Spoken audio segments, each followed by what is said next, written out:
per questo contributo che apre nella direzione poi dell'approfondimento che ora Jacopo Bonetto e Anna Bertelli ci daranno degli studi di Anti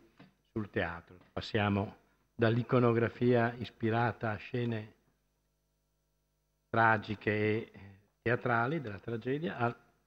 ragionamento e all'approfondimento degli studi di Anti sul teatro arcaico.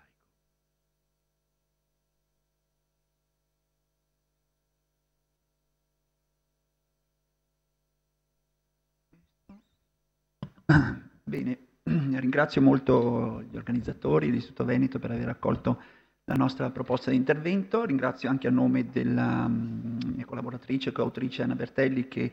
si scusa per non essere presente, ma si trova dove sarebbe piaciuto a Carlo Anti, cioè in Grecia, a condurre uno scavo proprio ad Atene, quindi insomma è una buona giustificazione per non essere qui.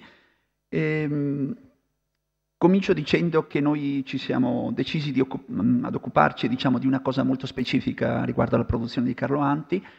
ovvero un libro che è un libro fondamentale nell'opera e nella storia di questo archeologo, che è il libro dedicato ai teatri greci arcaici, da Minosse a Pericle, come recita il titolo. Lo abbiamo fatto sostanzialmente, abbiamo preso questa decisione sostanzialmente per 3 ordini di motivi. Il primo motivo, diciamo, un certo sbilanciamento di interessi che avevamo notato nei confronti di questo grande studioso riguardo la sua vita, diciamo, il suo impegno politico, sociale, che naturalmente ha meritato grandissime attenzioni, e gli interessi verso la sua attività strettamente scientifica, in particolare verso quella dedicata all'archeologia greca e all'archeologia del teatro greco. Il secondo motivo è più semplice, è quello legato alla ricorrenza quest'anno dei 70 anni dall'edizione di questo volume, che viene dato alle stampe nel 1947, e 70 anni sono naturalmente un tempo sufficientemente ampio e significativo per capire l'impatto, la portata di un volume e soprattutto delle idee contenute in questo volume, che come diremo erano idee rivoluzionarie per l'epoca, e quindi per capire che fine hanno fatto queste idee e come si sono, diciamo, evolute nella storia della disciplina. Il terzo e non ultimo motivo, forse meno significativo dei primi, ma comunque credo che sia anche un atto di interessante autocoscienza riguardarsi questo teatri greci arcaici, perché forse consciamente o forse inconsciamente il Dipartimento dei Beni Culturali di Padova, diciamo l'ex Istituto di Archeologia, è quello che in Italia si è occupato più di teatro antico negli ultimi 30, 40, 50 anni forse, perché il nostro Dipartimento, in particolare la sezione di Archeologia, ha preso in considerazione, scavato, studiato, edito ben 6 teatri tra l'Italia e la Grecia. In questo stesso momento, in questi giorni, in questi mesi, ben 3 teatri, quello di Aquileia, quello di Padova e quello di Gortina di Creta, sono in corso di appunto studio. Quindi anche guardare un po' se stessi e quello che si fa con un'ottica storiografica credo sia molto importante. Tutta la vicenda nasce nel 1913, lo hanno già ricordato i colleghi, quando Carlo Anti frequenta la Scuola Archeologica Italiana di Atene, una scuola che era stata appena costituita, la data di nascita è il 1909, e il primo direttore era stato appunto Luigi Pernier, ricordato. La frequentazione della scuola e di questo direttore non sono evidentemente casuali e non hanno poco effetto sul proseguo della vicenda. Luigi Pernier era stato colui che, in contrapposizione appunto a Evans, che aveva piantato, diciamo, la bandiera britannica sull'altura di Cnosso, così Luigi Pernier aveva piantato la bandiera italiana e aveva piantato una tenda bianca, di cui si ricordano e si conservano bellissime foto, nei fianchi della chiesa di San Giorgio in Falandra, sull'altura di Festos, a Creta, Messara occidentale, e appunto aveva iniziato nel 1900, a giugno, lo scavo del grande palazzo minoico di Festos, in contrapposizione naturalmente appunto ai britannici in epoca ancora di dominazione o di post-dominazione ottomana a Creta. La frequentazione di Pernier evidentemente non è priva di significato, perché Carlo Anti poté venire a contatto appunto soprattutto con gli studi dedicati da questo primo direttore della scuola di Atene al mondo minoico cretese naturalmente. Vedremo il significato che questo ha. Fino a questo punto, diciamo, la vicenda di Anti si interseca con la vicenda di Atene, con l'archeologia greca, con forse la storia dei teatri, però poi vi è un lungo periodo di tempo che è stato ben tratteggiato e delineato dalla collega Ghedini, in cui appunto Anti si occupa d'altro in termini di archeologia, ma anche in termini appunto di impegno sociale e politico con le vicende che sono state tratteggiate, e torna ad occuparsi di teatro solo molto tempo dopo. Torna ad occuparsi di teatro appunto sono negli anni 40. Lo fa con un corso universitario, una dispensa dell'anno accademico 42-43, lo fa con un primo articolo del 1943 dedicato appunto ad Eleusi e le origini del teatro greco, e lo fa poi nel 1945 con il volume Alle origini del teatro greco, pubblicato negli atti di questo istituto. È interessante che alla fine di questa prima esperienza di lavoro sul teatro giunga nel 1947 l'edizione del volume di cui appunto parliamo. In questo volume diciamo, sono contenute alcune teorie fondamentali che diventano appunto un punto di riferimento per la storia della disciplina e che vengono inizialmente anche pesantemente attaccate, come vedremo. I due pilastri su cui si basava diciamo, l'organizzazione di questo volume erano i seguenti. Il primo, le origini del teatro greco, le origini diciamo, del teatro greco nelle sue forme architettoniche, andrebbero ricercate appunto nei palazzi minoici di Creta, dove sono documentate in maniera ampia e diffusa una serie di gradinate, di scalinate, di accesso ai palazzi o di diciamo, contorno a grandi spazi dove si svolgevano rituali civico-religiosi che avrebbero potuto appunto costituire una sorta di archetipo. Secondo l'idea di Anti, queste grandi gradinate dei palazzi, qui ne mostro solo due, sarebbero poi state imitate da altre gradinate realizzate in età molto più tarda, però in età arcaica o geometrica a Creta, per esempio a Latò o ad Reros. Questi sono appunto due dei casi che vengono spesso richiamati, e sarebbero poi, diciamo, come idea, come concetto, transitato in ambito continentale greco, per esempio a Toricos in Attica, attraverso quella serie di passaggi e quelle trasmissioni culturali ben documentate, per esempio dagli Neomerici, ma anche da altre opere, che riguardano appunto forme culturali, cultuali tra Creta e il continente greco nelle fasi, diciamo, di passaggio tra il geometrico e l'età arcaica. A questo primo, diciamo, pilastro, a questo primo concetto, cioè origine minoico del teatro greco dal punto di vista dei prodromi, si univa un secondo punto di riferimento fondamentale. Proprio per il contatto con questi luoghi assembleari definiti da gradinate rettilinee, il teatro greco della fase arcaica, tardo-arcaica, ma soprattutto classica, avrebbe avuto una prima impostazione di carattere rettilineo nelle sue forme architettoniche, sia degli spazi dell'orchestra, sia di conseguenza degli spazi dedicati agli spettatori.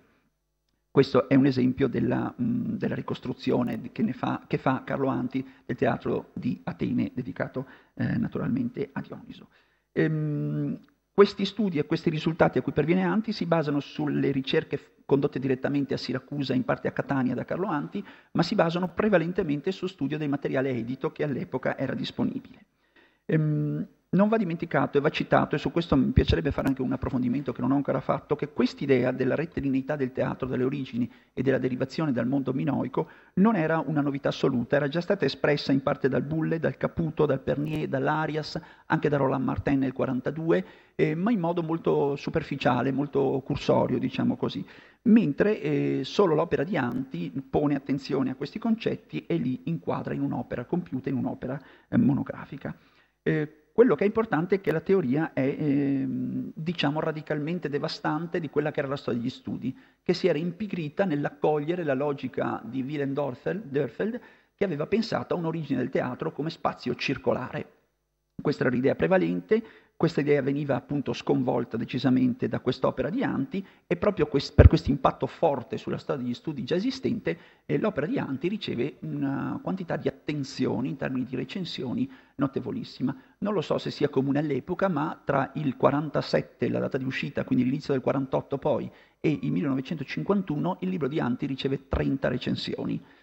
Credo sia un record mondiale, non lo so se all'epoca fosse comune, ma la mia esperienza, diciamo, è stata abbastanza significativa in questo. Non posso dar conto di tutte queste recensioni che ho letto, però posso dire che si polarizzano intorno a tre, diciamo, impostazioni complessive generali, con sfumature naturalmente diversissime. In ambito nazionale, in Italia, le reazioni sono sostanzialmente tutte molto positive. Questi sono tre esempi di quello che si trova, ma ripeto, ce ne sono moltissime. La prima è quella di Enrico Arias, la seconda quella di una studiosa non italiana americana, che comunque è ampiamente positiva, la terza è quella di Minto, anch'essa ampiamente positiva. Ripeto, prevalentemente in sede nazionale il libro è accolto con grandi favori da tutti gli studiosi, tranne escluso qualche sfumatura negativa di Bendinelli. Questo accoglimento positivo del lavoro di Anti in sede nazionale è accompagnato, come si diceva già, dall'ottenimento del premio all'Accademia Nazionale dei Lincei nel 1949, con la commissione così composta e con una motivazione, come potete vedere, molto diciamo elogiativa dell'opera dello studioso. Tuttavia le valutazioni non sono solo positive, vi è un altro gruppo di studiosi abbastanza corposo, soprattutto di ambito anglosassone, che hanno una posizione intermedia nei confronti del volume. Lo valutano da un lato positivamente, ma dall'altro lato cominciano a mettere in luce una serie di problemini che esso rivelava, in termini per esempio di verifica autoptica da parte dell'autore delle strutture dei complessi architettonici di cui parlava. Oltre a mettere in luce spesso di come molte idee fossero idee in un certo senso precostituite, verso le quali poi Anti poneva una serie di attenzioni alla ricerca di indizi ad esse favorevoli. Esiste poi un terzo gruppo di recensioni pesantemente negative, come questa di Picard Cambridge del 1948, che vedete dice addirittura inquietante che un autore ci possa presentare una teoria rivoluzionaria circa la costruzione dei primi teatri che egli ha visitato o ha esaminato solo in 1 o 2 casi. Non è provato, ma è presupposto, senza alcuna evidenza valida, che i teatri di VI secolo fossero di tipo di cui egli descrive. Oppure dice, ma io sarei molto sorpreso se la teoria del teatro trapezoidale delle origini occupasse un posto permanente in qualsiasi storia degli studi. Così Markman, ma potrei citarne parecchie altre, in cui dice questo "This is an inconclusive book on speculative subjects", che è molto significativa nella sua lapidaria, no? Negazione. Esistono però anche altre reazioni ancora però negative, decisamente più garbate e più raffinate, più dialogiche, degli studiosi tedeschi, Festerbruck e soprattutto Armin von Gerkan, l'editore del Teatro di Priene, di cui abbiamo trovato un po' di corrispondenza negli archivi che abbiamo conservati presso il Museo Archeologico del Liviano, è particolarmente significativa quella di von Gerkan, che mette un po' il dito sulla piaga, no? Dice: mi permette la franchezza di esporre la mia opinione, come vedete, metodicamente ritengo indispensabile un esame precedente esatto ed esauriente, una logica teutonica molto rigida che d'altronde von Gerkan aveva messo in atto a Priene, quando dice: come l'ho fatto io a Priene prima di promuovere le mie tesi, nel caso presente invece la spiegazione dipende pienamente dal risultato desiderato, in altre parole da ciò che dovrebbe essere provato. E questa era un'affermazione pesante, ma decisamente in qualche modo anche comprensibile. Le critiche appunto sono in parte comprensibili. Anti aveva visitato praticamente solo il teatro di Siracusa e parlava di almeno una ventina di strutture in tutta la Grecia, prendendo anche quelle che noi oggi chiameremo, diciamo, qualche cantonata solenne, come nel caso del teatro di Atene, dove scambia un tratteggio grafico di una pianta pubblicata dal Bulle per un canale rettilineo di assetto delle strutture. Quindi naturalmente ci sono dei problemi seri nel volume di Anti, che Anti ammette candidamente nell'introduzione stessa del volume, quando dice: sono ben lontano da voler attribuire carattere definitivo e di completezza a questo mio lavoro, anche per le circostanze in cui è stato compiuto. Anche oggi, poi continua, pur finita la guerra, mi sarebbe impossibile compiere le autopsie, le quali dovrebbero essere esaurienti, esigerebbero costi, viaggi, complessi saggi di scavo, controlli, rilievi. Queste possibilità ci saranno certe vietate per molti anni da tristi ragioni di forza maggiore. Tuttavia, pur in questo tono, diciamo, pessimistico, in queste critiche largamente condivisibili per quanto aveva fatto Anti, vi è un dettaglio che forse all'Anti stesso era sfuggito, ma che non sfuggisce a 2 recensori del volume, MacDonald e Johnson. Il primo dice: "The dogma of the originally circular orchestra has been more clearly challenged than ever". Cioè, MacDonald come Johnson sotto, e vedete la citazione, intuiscono un aspetto molto importante, che se Anti non era riuscito effettivamente a dimostrare la rettilineità dei teatri delle origini, aveva altresì dimostrato che non è dimostrabile neppure la circolarità delle origini. E quindi aveva dimostrato come anche la logica del Dörfeld, cioè quella della circolarità ideale, assoluta, basata di fatto solo sul teatro di Epidauro, è un dogma anch'essa. Quindi ci si trova di fronte a una situazione abbastanza paradossale in cui il dogma della circolarità di Dörfeld si oppone al dogma della rettilinità di Anti. Che fare a questo punto? Anti lo dice chiaramente: la convinzione divenuta cultura generale, cioè la circolarità delle orchestre delle origini di Dörfeld, sono le più dure da eliminare. Bisogna avere pazienza, rassegnarsi alle resistenze, alle incomprensioni, lasciare tempo al tempo. Ho sicura fiducia che questo, con nuove ispezioni dei monumenti e con nuove scoperte, conforterà la mia tesi nei suoi elementi fondamentali. e poi piazza una frase che ovviamente a me piace moltissimo, ma che diventa la frase decisiva per capire il seguito della vicenda. Sono dell'opinione che la vanga dello scavatore ragioni meglio del più acuto archeologo. Fatti contro parole in un certo senso, no? E proprio da qui si riparte. Si ha urgenza, si ha fretta, si ha voglia di scavare, di capire di più, di tirare fuori nuovi pezzi di nuovi teatri per capire come questi erano veramente nell'età delle origini. E abbiamo un curioso episodio che non so se sia noto a molti, in cui l'allievo prediletto del maestro Anti, cioè Luigi Polacco, allievo della scuola di Atene nel 52, presenta autonomamente, senza dirlo a nessuno, una domanda di scavo che vedete a destra, recuperata negli archivi della scuola italiana di Atene, al ministero greco per eseguire scavi ad Oropos. Il ministero greco risponde negativamente, ma naturalmente risponde alla scuola e risponde ad Orolevi, il quale, ignaro di questa domanda presentata, ovviamente si infuria contro Luigi Polacco, scrivendo una letteraccia al maestro Carlo Anti, che a sua volta rampogna sonoramente lo stesso Polacco. Abbiamo tutto questo carteggio, ma questo scambio, diciamo se vogliamo quasi divertente, è sintomatico di come si avvertisse la necessità di ritrovare sul terreno l'indizio per risolvere dogma contro dogma. Anti dice, e dice chiaramente, spero di venire presto in Grecia, dire a Levi, per avere una serie di riscontri, e infatti pochi anni dopo, ecco, trovata anche questa negli archivi di Atene, la domanda di concessione ufficiale presentata da Anti alla scuola di Atene, dalla scuola di Atene al ministero greco per effettuare sopralluoghi a Toricos, Icaria, Ramnunte, Eleusi, Argo, Epidauro, eccetera, eccetera, per eseguire del catharismos, parola magica in Grecia, che significa pulizia, che però vuole dire anche uno scavo leggero, che può voler dire molte cose, in un linguaggio misto, diciamo, tra il levantino e non, e che permette ad Anti e a Polacco, negli anni successivi, di eseguire appunto pulizie, rilievi e scavi leggeri a Cheronea, Corinto ed Atene, e di condurre uno scavo diretto ad Oropos tra l'8 e il 16 maggio 55. Questi sono i rilievi eseguiti e le verifiche realizzate ad Eleusi con l'aiuto del sempre fido Italo Gismondi. Questi sono i rilievi compiuti a Cheronea, decisivo anche questo per supportare le tesi degli studiosi. Questi sono gli scavi, una foto dello scavo in alto a sinistra condotta da Oropos e il rilievo sulla destra. E tutto ciò in tempi però non molto rapidi, perché vi sono ancora pause importanti, pause che portano anche, come si sa, alla malattia e alla morte di Anti nel 61, ma portano anche Luigi Polacco, l'allievo, a prendere sulle spalle, su di sé, l'onere della dimostrazione di quanto il vecchio maestro aveva voluto sostenere nel lontano 47. I sopralluoghi in Grecia portano all'edizione di questo volume nel 69, Nuove ricerche sui teatri greci arcaici, e questo innesca una serie ormai di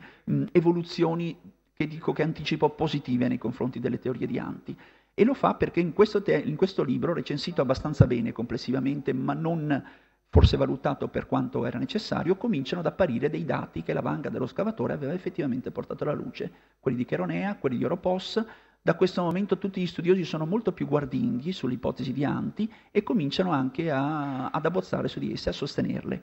Anni 70, 3 episodi, 3 questioni importantissime. Primi scavi, prime verifiche, ancora prima effettuate a Siracusa sul Teatro Piccolo, a Cirene, altre verifiche a Tegea con orchestre rettilinee, altre verifiche a Morgantina e soprattutto 2 scavi importantissimi, quello del santuario di Posidone Istmia, di Elisabeth Geberhard, che recupera, eccolo, un tratto di canale rettilineo dell'orchestra più antica del teatro, e poi gli interventi di René Genevet ad Argo, al teatro cosiddetto dai gradini dritti, non a caso, in cui si nota che la prima fase del teatro, attribuita all'epoca dell'istituzione della democrazia argiva nel 460, ha effettivamente una conformazione rettilinea. Da qui comincia a nascere un clima scientifico che comincia appunto a credere a questa teoria dei teatri delle origini in forma rettilinea, che continua a non credere molto alla derivazione cratese minoica delle primissime tracce di teatri, ma che non è più così contraria al volume di Anti. Il terzo evento fondamentale è la continuazione delle ricerche a Siracusa dal 70 al 79, che porta nell'81 alla pubblicazione di questo libro che vedete a destra, il Teatro Antico di Siracusa, Polacco, Anti, con il contributo di Maria Troiani. Questo volume è, come tutte le edizioni sistematiche dello scavo, una pietra, direi miliare o comunque fondamentale, perché tutta l'archeologia internazionale mediterranea comincia a vedere nero su bianco, con grandi carte, grandi riscontri documentari, l'effettiva presenza di strutture rettilinee alle origini del teatro classico. Questo è ben sancito nell'88, quando Ashby produce un importantissimo articolo, The Case of Rectangular Trapeze Orchestra, in cui dice chiaramente evidence supporting the rectilinear orchestra as continued to mount. In all, some 16 theaters can be listed which seem very likely to have followed this pattern at the same time in the course of their development. Quindi Ashby rileva che a quel punto già 16 teatri sostenevano questa logica dell'origine rettilinea. Ma i dati continuano a crescere negli anni '80 e crescono ormai in maniera decisamente incontrovertibile. Nessuno può più far finta di non vedere, come quando in periferia di Atene, Demio di Eunimon, scusate, attuale Tracones in Attica, compare questo teatrino, datato in una fase molto antica, all'inizio del IV secolo o alla fine del V, con un assetto chiaramente inequivocabile dal punto di vista dell'architettura. Ma ancora Machineia, qui siamo in Etolia, altri territori periferici, in cui ancora compaiono negli anni fine anni '80 teatri come questo, in cui ad assetto parzialmente curvilineo di una parte del Coilon seguono altre porzioni degli spazi per gli spettatori decisamente rettilinee, con spazi dell'orchestra, appunto come li aveva immaginati Carlo Anti. Alla fine degli anni '90 questo è il nuovo indirizzo che prende Ashby nella sua ponderosa opera dedicata al Classical Greek Theatre. Dice: la scoperta di un numero sempre crescente di aree di spettacoli, di performance, indica che il rettangolo trapezoidale, più che quello circolare, può essere stata la forma circolare, forse la forma ancestrale dell'orchestra. Sebbene le aree rettangolari erano conosciute nel XIX secolo, non fu fino all'epoca di quando Carlo Anti pubblicò il suo trattato che attenzione seria viene posta un'attenzione seria a queste. E questa, diciamo, è una rivalutazione, una riproposizione che fa abbastanza storia. Ma il dato archeologico continua a supportare questa tesi e ormai la rende come una tesi assolutamente incontrovertibile. Qui siamo a Calydon, uno scavo recentissimo del 2014, scavo importantissimo compiuto e condotto dall'Eforia. Siamo ancora in Etolia, dove emerge questo spazio teatrale che vedete impressionante dal punto di vista della chiarezza dell'assetto architettonico, ma è anche impressionante perché è un teatro non più di piccole dimensioni, come i precedenti che ho mostrato, che erano stati in un certo senso sottovalutati dalla critica. Questo è un teatro che accoglie fino a 5.500 persone, quindi un grande teatro databile tra la metà del V secolo e l'inizio del IV. L'aspetto delle cronologie sono ancora un po' da sistemare. Il secolo presente si apre così, con questo milestone veramente della storia dell'architettura teatrale, questo volume edito dalla scuola danese, in cui guadagna la copertina proprio il teatro di Calydon ad assetto rettangolare. In questo volume, diciamo, la storia, la vicenda, il problema, il dubbio, Dörfel, Anti, viene un po' a chiudersi. Leggete cosa scrive Peter Isler, che è uno studioso di riconosciuta superiorità dal punto di vista della storia del teatro, in cui dice appunto la teoria presentata da Carlo Anti del 47, in base alla quale la forma originale dell'orchestra era trapezoidale, trovò solo limitata accoglienza all'inizio. Tuttavia, sebbene la sua concezione fu all'origine un po' rigida, Anti did correctly recognize, cioè riconobbe correttamente lo sviluppo storico del teatro da questo punto di vista. La questione sull'originale forma del teatro greco come spazio di recitazione deve quindi essere considerata risolta. Sono parole di Peter Isler, studioso ovviamente indipendente. Further discussion is unnecessary, cioè nessun'altra discussione in futuro è necessaria. Qui forse esagera lo stesso Peter Isler, come dirò, ma comunque è una celebrazione, diciamo, sicura di quella che erano le teorie in origine. Però non sarebbe giusto chiudere così, anche se credo di essere arrivato abbastanza vicino alla fine, perché bisogna tornare dove tutto era iniziato, cioè ad Atene. E gli scavi dell'Eforia ad Atene hanno dato un altro colpo fenomenale a favore delle teorie, delle intuizioni, se vogliamo, del dogma iniziale di Carlo Anti. Teatro di Dioniso, naturalmente, scavo di Cristina Papastamati von Mook, nel settore orientale del Coilon, in cui sono state recuperate, come sempre succede quando li si cercano e le si vogliono trovare, delle stratigrafie intatte. Lo scavo ha permesso di mettere in luce la base rocciosa che vedete sulla diapositiva in basso a destra, una pianta di scavo, dove sono state recuperate le buche di palo in cui erano alloggiate le travi che sostenevano gli icria descritti dalle fonti come prime gradinate per i più antichi teatri. La datazione connessa permette di dire che siamo entro la fine del VI secolo, quindi 520-510 a.C., e la planimetria di queste buche di palo ci dicono, non a noi ma agli scavatori, che il teatro aveva effettivamente, il teatro di Dioniso, una planimetria rettangolare per quanto riguarda lo spazio dedicato agli spettatori e all'orchestra. Questa è la ricostruzione che dà Cristina Papastamati Van Mook. E naturalmente, al di là che abbia visto, non visto, citato o non citato il lavoro di Anti e la planimetria e la ricostruzione che dava Anti, ecco la comparazione tra la ricostruzione del 1947 di Carlo Anti e la ricostruzione del 2016 di Cristina Papastamati Van Mook. La somiglianza è impressionante, non ci interessa plagio o non plagio, copiatura o non copiatura, la realtà è che i dati archeologici, la vanga dello scavatore reclamata da Anti nel 1947, ha dimostrato che l'assetto del teatro di Dioniso, che ha naturalmente un peso immenso su tutti gli altri teatri che vengono costruiti successivamente, è questa. Per chiudere torniamo ancora un po' più indietro, dove tutto era ancora iniziato ancora prima che ad Atene, ovvero a Creta, perché Anti aveva iniziato a Creta. E andiamo a vedere che cosa hanno fatto i nostri colleghi a Festos e a Cnosso. In un bellissimo volume che vedete a destra dedicato all'età geometrica a Creta, Nicola Cucuzza scrive un articolo dal titolo Minoan Ruins in Geometric Crete, le rovine minoiche nella Creta geometrica. E così si scopre che grazie agli scavi di Coldstream e di altri, della North Carolina e di altri gruppi universitari americani che lavorano a Creta, si nota che è molto probabile che le gradinate,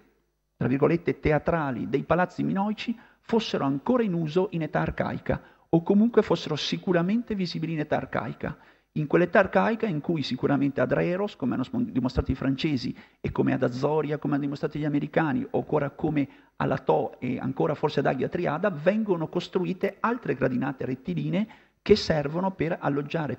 ospitare persone che assistono a rituali civico-religiosi nelle agorai delle nascenti poleis. Tutto ciò naturalmente fa capire che forse anche su questo pilastro della possibile origine minoica del teatro o delle forme del teatro antico qualcosa di buono e di interessante si può ancora fare. Ecco, naturalmente c'è ancora molto da lavorare, non tutto è deciso, non tutto quello che aveva detto Anti è assolutamente corretto, ma certo oggi possiamo dire che quanto è contenuto nel volume del 47 e quanto aveva intuito Anti nel 47 o prima nel 42-43 nel scrivere questo libro è oggi, alla luce della storia degli studi, della storia degli scavi, un punto fermo assolutamente indispensabile per tornare a ripensare le origini del teatro greco. Vi ringrazio. Grazie.